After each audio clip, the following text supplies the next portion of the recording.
Yes. 100%. Well, I'll say this real quick, to kind of talk what you're talking about, Eli. Yeah. Thinking that everybody older than you is perfect. I made a point one time in a lesson, and I was teaching an adult class, and I said, it is amazing that when you go to these youth rallies or you go to church camp, how many young adults go forward? You'll have some church camp sometimes, some weeks, you'll have 20, 30, 40 a night sometimes going down and say, hey, I need prayers and other things, and youth rallies and other things.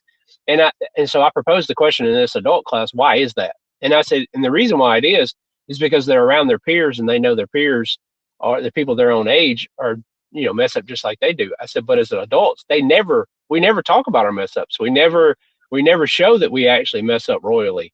We never do. We have to do some tragic scarlet letter style sin, Yeah. Mhm. murder somebody on TV before somebody will go forward or at least ask for prayers.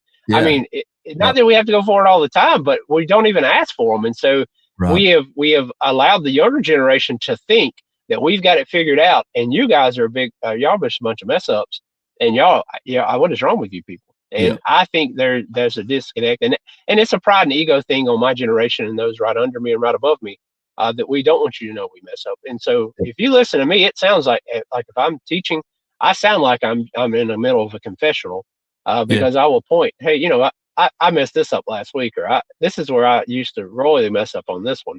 Yeah. So I think that's one of the things we can do as we age and as we mature in our faith is continue to remind those around us and definitely those under us that, hey, listen, I don't have this figured out either. Yeah.